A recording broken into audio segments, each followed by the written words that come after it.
Trevor Story signs with the Red Sox over the weekend after, the Giants felt like they had hoped to sign him. And now all of the top players are off the board. The Giants offseason, for the most part, is likely done.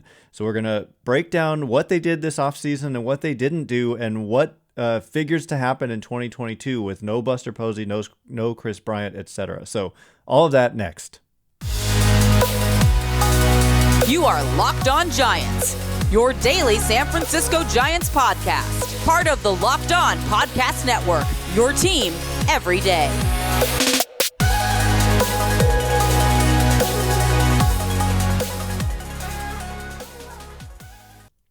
Hello and welcome to Locked On Giants, part of the Locked On Podcast Network, your team every day. My name is Ben Kaspick, and on the show we provide daily episodes Monday through Friday talking about the San Francisco Giants in a way that's data-driven and rational, but also simple, passionate, and accessible to all. I'm a former contributor for the baseball statistics and analysis websites Beyond the Box Score and Rotographs. I've been podcasting about the Giants since 2015, and I'm a lifelong fan. Thanks for making Locked On Giants your first listen every day. We are free and available on all platforms, including YouTube, so check us out there if you have not already. Today's episode is brought to you by BetOnline. BetOnline has you covered this season with more props, odds, and lines than ever before. BetOnline, where the game starts. And where we're going to start today is talking about how there was hope for the Giants on Trevor Story, at least among fans, myself included, and it didn't happen once again. And so I think that coming into the show, a lot of people are going to be frustrated today, and there was a lot of frustration out there that I saw when Trevor Story ultimately signed elsewhere. A lot of people didn't get their hopes up and didn't expect that these rumors involving the Giants would ultimately come to fruition, and they didn't. You were probably right to have that mindset. So with Trevor Story off the board, all of the top offensive players have signed. Like all of the guys we hoped and thought maybe the Giants would sign this winter didn't sign with the Giants. Seiya Suzuki, Kyle Schwarber, Trevor Story, Carlos Correa, and on and on.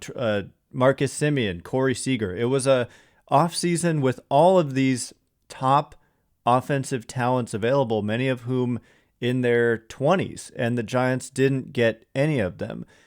And so I understand the frustration, but we're going to attempt to kind of break down what they did accomplish and where I think that they could have issues going into the season. So to me, they did a really impressive job shoring up their starting rotation.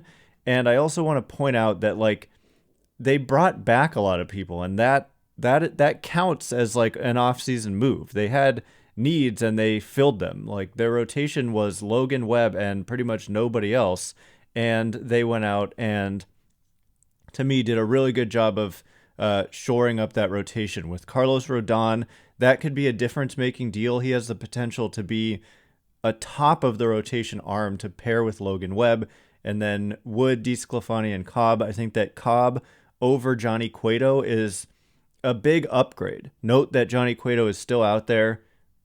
Haven't heard anything really about him being tied to any teams in rumors. So that's kind of an underrated upgrade in my opinion. So the pitching staff, the bullpen is like pretty much the same as last year, and it was quite effective. Plus potentially Camilo Doval having a full season after possibly breaking out. We don't know if the performance is going to be similar to what he was able to do into September and October, but I like the bullpen. The starting rotation, if they're healthy, is quite good, one of the better ones in the game. And of course, health is a big question for any team, and a lot of these guys have more health questions than players on other teams. Like Rodon has a long injury history, as does Alex Wood, as does Alex Cobb. And so you can never assume health, but they've built up depth just like they did last year. Carlos Martinez, Jacob Junis, Matthew Boyd, a player they just announced the signing of, and it's a major league deal worth like $5.2 million with another 2.3 available in incentives. So he figures to be a big part of this pitching staff in 2022. He's just going to miss the first couple months of the season, but clearly they see him as an integral part of their starting rotation down the road this season. So I think they've done a really good job in that department. But the question is the offense. And as many have pointed out, they basically lose Buster Posey, who had a borderline MVP type of year. Not quite. He didn't play enough, really. As a catcher, he had a lot of rest, so he wasn't going to win the MVP award. But just a fabulous season for Buster Posey. And then, of course, Kris Bryant, who only played like 50 games for the Giants and wasn't even that good. But they do lose him, and Donovan Solano ends up signing with the Cincinnati Reds. And so a lot of people have said, like, they lose these players and they don't really replace them, and they're just going to fall off a cliff because of it. Now, I just don't necessarily agree that that's the case. I don't think that they fall off a cliff because of the losses of these players.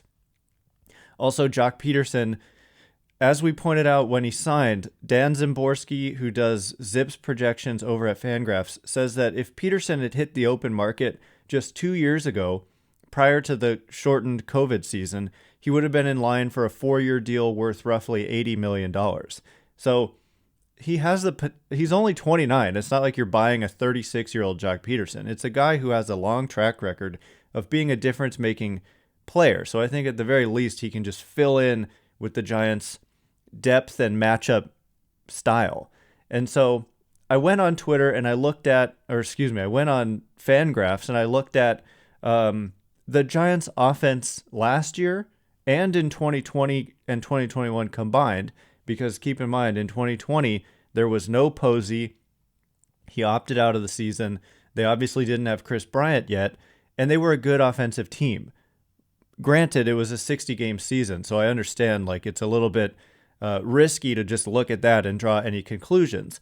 But so I combined 2020 and 2021 and looked at what was the Giants' offense when Bryant and Posey were a part of it, and when they were included in the overall numbers, and what did the Giants' offense look like when you removed those two from the overall numbers. So coming up in a minute, I'm going to talk about what the offense was and why maybe losing these players is not as disastrous as some might think. I'm not saying they don't get worse. Clearly, they're worse without Buster Posey. There's just no question. But, Joey Bart is a top prospect in the game. He's fallen quite a bit after a rough showing in 2020 and then a not so great season in the minor leagues if you look at kind of some of the underlying numbers. So it's almost certainly going to be a pretty significant downgrade at that position, but otherwise they're a team of depth, and I think that depth will remain. So we'll talk about what those numbers were. We're also going to talk about the payroll and how attendance might be playing a role in the Giants' decision to spend or not spend money at this point. So we'll get to all of that in just a minute. But first, it's that time of year again as college basketball's tournament is finally upon us. From all the latest odds, contests, and player props, betonline.net is the #1 source for all your sports betting needs and info. BetOnline remains the best spot for all your sports, scores, podcasts, and news this season. And it's not just basketball. BetOnline is your continued source for all your sporting wagering information needs, including live betting and your favorite Vegas casino games. Head to the website today or use your mobile device to learn more about the trends in action. BetOnline, where the game starts. All right, as promised, we are going to look at those numbers. We're going to look at a lot of numbers. I want to talk about the offense when you take out Posey and Bryant. Let's just talk about 2021, because I know some people don't like that I'm including 2020, even though for me it's just more data, and it was a whole season without Posey and Bryant. So it's just more information, and it's, starting in 2020, it was when the new coaching staff came in, so I just kind of thought that it was a fair starting point, but we can look at the numbers with that and without it, and we'll see that it actually doesn't change things much. Thanks again for making Locked on Giants your first listen every day. Locked on MLB Prospects. Host Lindsey Crosby is a prospect encyclopedia, and he's going deep on the MLB stars of tomorrow. It's free and available wherever you get podcasts. So yeah, let's talk about the numbers, the Bryant numbers, the Posey numbers. So, okay, first let's talk about I guess I promised we would do 2021 alone first. So in 2021, the Giants' overall offense, excluding pitchers, there's not going to be pitchers in the lineup anymore. I'm so glad we don't have to keep saying this is non-pitcher offense. It makes all the sense in the world to just remove pitchers if you can, if you're talking about a team's offense. So, especially when you're comparing a National League team to an American League team, which people do all the time, and you're counting pitchers for the National League teams, of course, it's going to be a big drag on overall numbers. So anyway, the Giants' overall offense, non-pitchers, they had a 257 average, 337 on base, and 456 slugging in 2021. A 199 isolated power, 9.9% walk rate, 22.3% strikeout rate. If you take out Posey and Bryant in 2021, the average is 253, 4 points lower. The on-base percentage is 333, 4 points lower. The slugging is 453, which is 3 points lower. So the isolated power is actually 1 point higher. So relatively speaking, about the same amount of power, just a little bit, 4 points less on-base percentage. The walk number, the strikeout number, virtually identical, slightly worse in both categories, but we're talking fractions of a percent. So they didn't fall off a cliff when you took Posey or Bryant out of the equation. They were a team of depth. And again, this is just counting offense. We're not talking about defense. We're not talking about leadership. We're not talking about intangibles. We're just talking about production at the plate. We're not talking about base running, speed, none of that. Just the slash line, the isolated power, the walk rate, the strikeout rate. That's all we're talking about here. We're also not talking about 2022. I'm just saying what happened. I'm not necessarily saying what's going to happen next year. So it dawned on me that I should be including Solano as well. So when we take out Posey, Bryant, and Solano from the Giants in 2021, their average was 251, which is 6 points worse than their overall average. Their on-base percentage was 332, which was 5 points worse than their overall on-base percentage. And their slugging was 456, which was identical to their overall slugging. So that's actually a higher isolated power. So relatively more power. It kind of makes sense, right? When you take out Solano, who doesn't hit for a lot of power.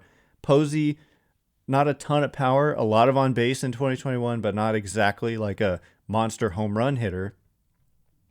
The walk rate, virtually identical. The strikeout rate, 0.7% higher.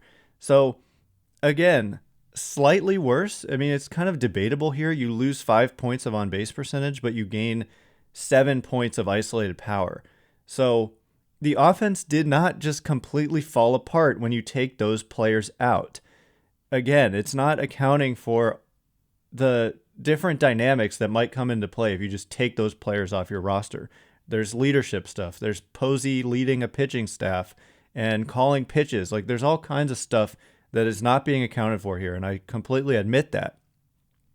And again, I'm not saying that you can just expect those numbers in 2022. I'm just saying what happened, not what's going to happen necessarily.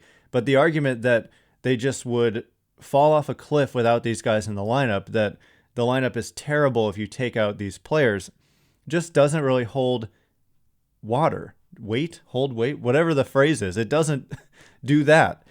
So let me just mention the league average in 2021, non-pitchers. League average, batting average was 247. Giants without Posey, Bryant, and Solano were 4 points higher. League average on base percentage was 321. Giants were 11 points higher without Posey, Bryant, and Solano. League average slugging 418. Giants were 28, 38, 48, about 40 points higher. Wow. League average isolated power 171. Giants were at 206, so 35 points higher. Giants walk rate was a whole percentage point higher. Strikeout rate was 0.4 percentage points higher. So their offense was well above average without Posey, Bryant, and Solano. Am I saying they're going to do that in 2022? Not necessarily, but they did it in 2020. Again, some people don't want to look at 2020, but they didn't have Posey, they didn't have Bryant, and they were, by weighted runs created plus, the sixth best offense in Major League Baseball. We all saw it. The hitting coaches made a difference. They scored a lot of runs. They were much more competitive than people thought, and they completely carried it over into 2021. And so I just don't think it's as disastrous as people might expect. Defensively, with Posey, you were gaining a lot there, and the leadership stuff, as I mentioned. But those are the numbers. If you include 2020 overall, the numbers are not that different, so I'm not going to go into great detail about that. But I do want to talk about some other stuff. Like, the other argument is that I see a lot is that the Giants, everybody had career years on the Giants in 2021, and you can't expect that to happen again in 2022. And the front office is just expecting that everyone's going to be able to repeat what they did in 2021, and it's a big mistake. I don't really see that as the case. I will just say the team had a career year in 2021. We should not remotely expect anything like 107 wins again.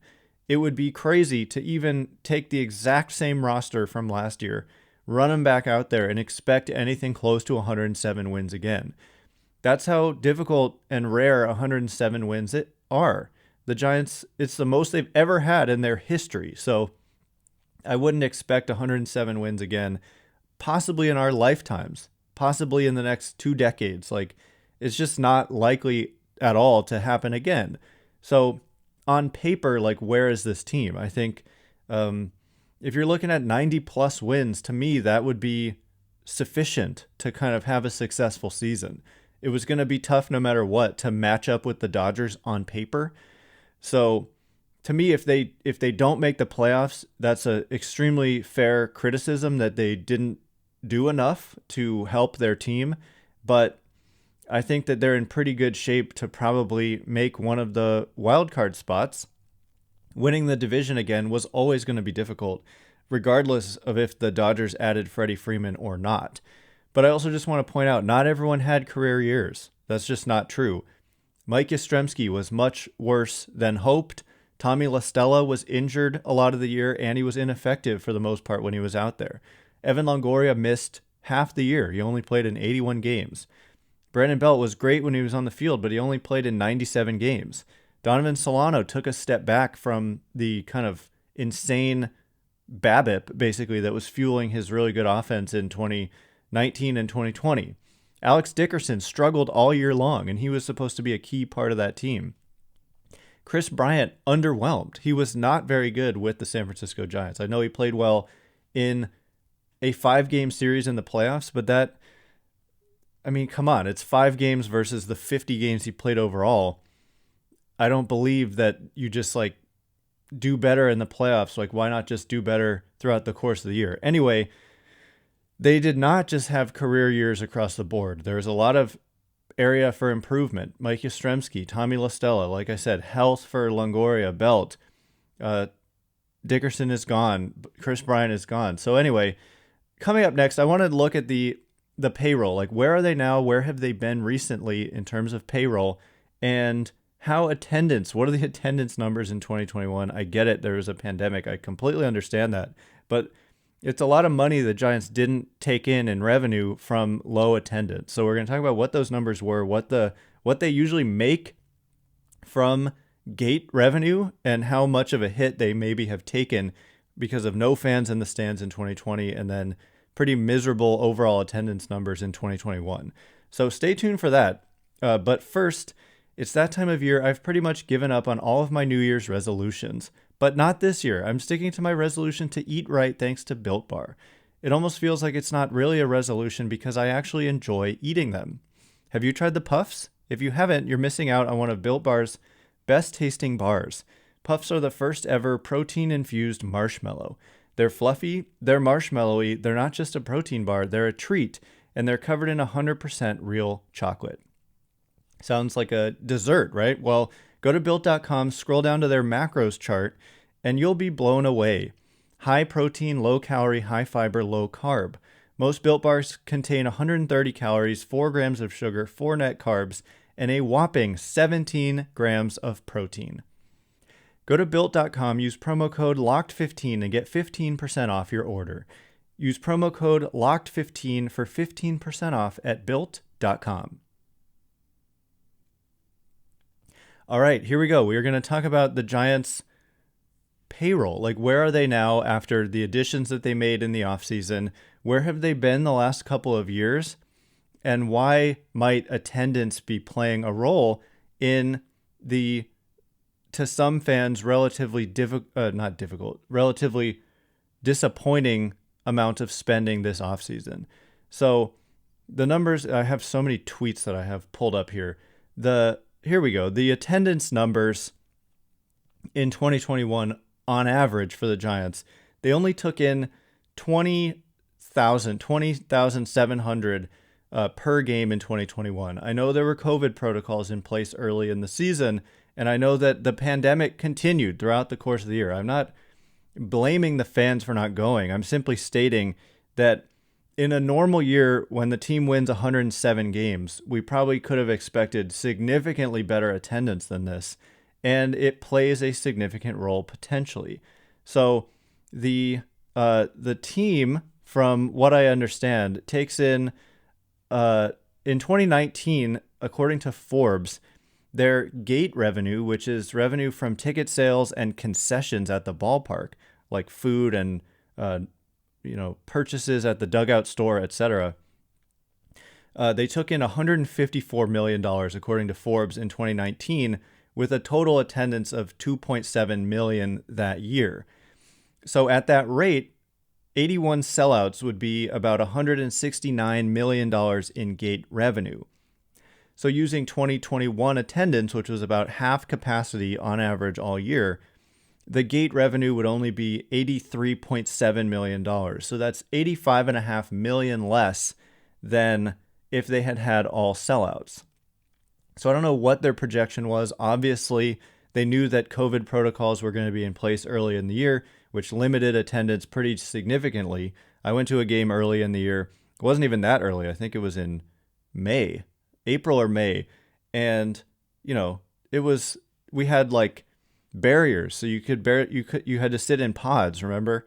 And the issue was, though, that as the year went on, those protocols were kind of lifted, I think. I didn't go to a lot of games. Personally, I get why go. It kind of felt like why go during a pandemic when the television production is so high quality and you get to be warm. You're not out there in the cold weather, and you got a big screen TV and you got Kruk and Kuip, and it's just a great deal. And so I get it. I understand. And I think that a lot of people felt that way.